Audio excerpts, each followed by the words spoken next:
What's up, Summoners? Welcome back to another ProGuides video. My name is Nathan Ng, and I was just wondering if you guys have been sleeping at 5 o'clock a.m. and then waking up at 2 like me, because I mean my sleeping schedule is so scuffed right now, and it's because of the lockdown.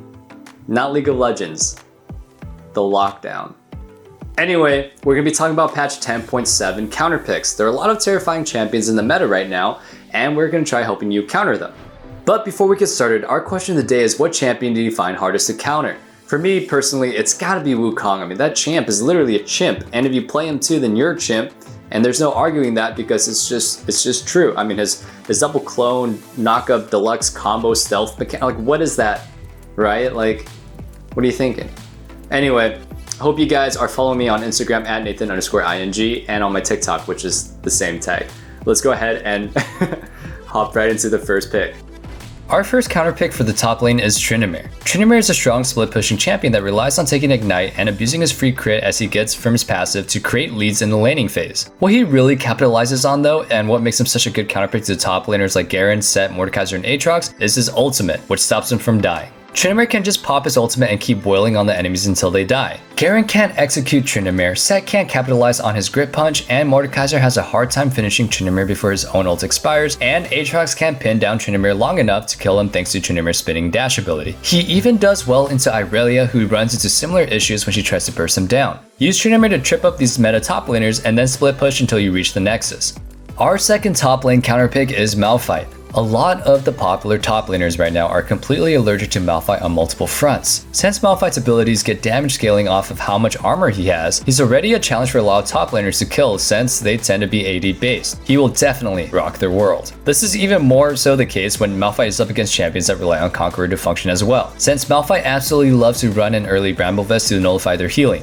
On top of Conqueror not returning the normal numbers it should through grievous wounds, champions like Fiora, Aatrox, and Tryndamere are twice as messed up since they're even more reliant on the natural ability to heal from their kits. Sett is roughly in the same boat, and champions like Jax and Irelia, whose kits naturally help them stack up attack speed, gets countered by Malphite's E, since it drops that attack speed that they need so badly. Malphite might not have a lot of kill pressure in lane, but if you overstep your bounds trying to bully him, he'll punish you for the kill, and then he'll spend the rest of the game being an unkillable backline destroyer. Aside from the lane advantages, Malphite's ability to force plays with his ults is an easy answer to punish split pushing by engaging 5v4s. Here's a quick recap of all the builds that we mentioned on the top lane. Please take a moment and screenshot them.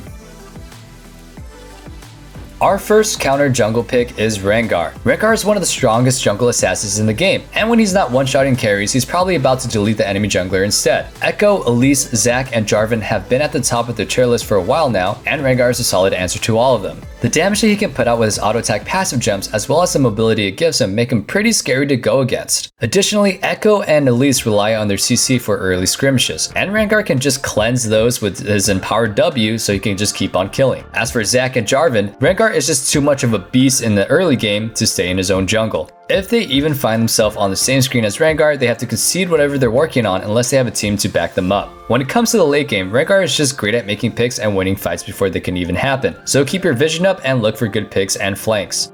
Our second jungle counter pick is Shyvana. Shyvana's current build path is around her AP scalings, which basically means that you want to use your Fire Breath to be as deadly as possible, and it is certainly that. AP's Shyvana's Fireball is something to behold, and its already crazy damage gets even crazier if she's farmed up Dark Harvest as well. Shyvana is a better answer to some of the scrappier jungles in the meta like Lee Sin, Jarvan, Graves, and Wukong because her Claire speed is just as fast if not better, and she gets the added benefit of being able to fight on their terms with her Quake Blast of Fire and then run away if she doesn't like that fight. That plus her inherent dragon control makes her a formidable jungler who can capitalize on any decision the enemy jungler makes. If they go top, she takes drag. If they go bot, she takes Herald. Shyvana is a fast-paced jungler who can keep up with the best of them, and even better, she has great carry potential. Go into normals and try blasting a few people with her Dragon Form's Fireball. It is incredible. Here's a quick recap of all the builds we mentioned for the jungle. Our first mid lane counter pick for 10.7 is Neeko. Neeko is a bursty AP mage, but she's unusually slippery for a champion with so much damage output in teamfights. A lot of the popular mid laners right now, like Diana, Yasuo, Vlad, and Fizz, all struggle to kill her in lane. This is partially due to the fact that they lack her range, and when they try to force a fight on her, she can just use her E to keep them still and then just walk away, or just use her W to make an escape. Up until that point, she's probably barraging them with Qs and auto attacks to wear them down, and as a last line of defense, her ult is a giant circle of damage that shields her and locks down her enemies. Neeko is also a pretty good roaming champion on account of her wave clear, and you can even make some sneaky plays with her disguise passive if you get creative enough. Our second mid lane counter pick is Mordekaiser. Mordekaiser is a mid lane AP juggernaut who does particularly well in matchups against squishier champions that fail to burst them, especially when those champions are melee. For that reason, Mordekaiser is a potent choice for dealing with Yasuo, Diana, Zed, and Sylas. If they're in range to attack Mord, they're in range to get smacked by his mace, and odds are they won't break through his shield before he breaks through their spirits. Mord is also a good choice to Vladimir, however, since you can also weather his trades and even clobber him with the well-placed claw and mace combo. Plus, if you ult him out of teamfights, he can't just dive your backline. Having an ace up your sleeve is okay, but having this mace up your sleeve is a little bit better. Here's a quick recap of all the builds that we mentioned in the mid lane. Tristana is our first counter pick for the bot lane in patch 10.7. Tristana is a late game hyper carry that excels in putting out DPS with her Q's attack speed steroid, taking objectives with her E, and repositioning with her W's jump. She can even peel for herself with her ult, and self-peel is always nice on carries. Her passive is what makes her so formidable in the late game though, since she receives an increase in her attack range every time that she levels up. She's just very safe and very high damage, which makes her an excellent answer to Ezreal's and Kai'Sa we're seeing so much of. Neither of them can punish her in lane when she's at her weakest with her short range, and her scaling is just as good if not better than theirs since she ends up being able to auto attack from a mile away. Plus, if you pair her with an aggressive support like Leona, her all-in potential during the lane phase can let her snowball a lead on unsuspecting bot laners.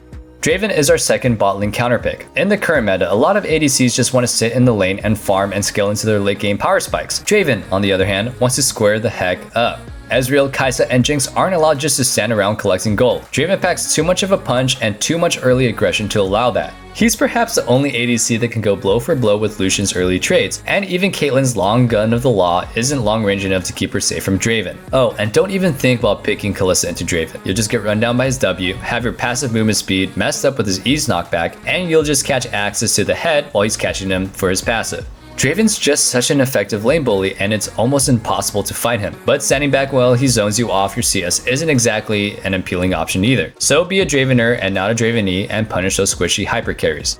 Here's a quick recap for all the builds that we mentioned for ADC.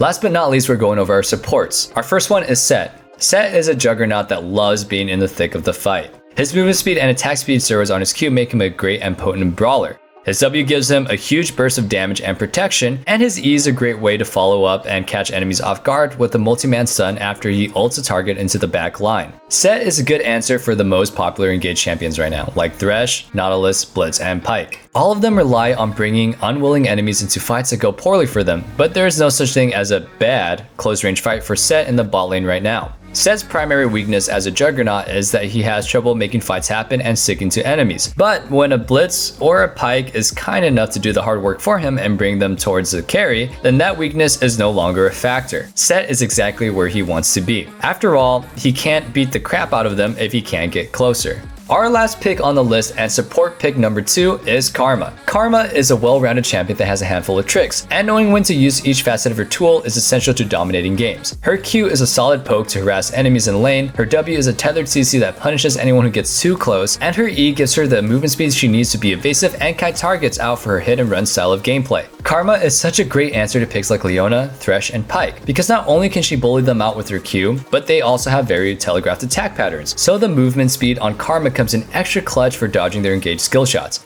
Morgana is kind of in the same boat against Karma, especially since Karma can just sling out damage faster than Morgana can spell shield it. She's a lane dominant support, and even in the late game, her empowered abilities can be game changing for picks or team fights. As an AD carry myself, I am never opposed to good Karma.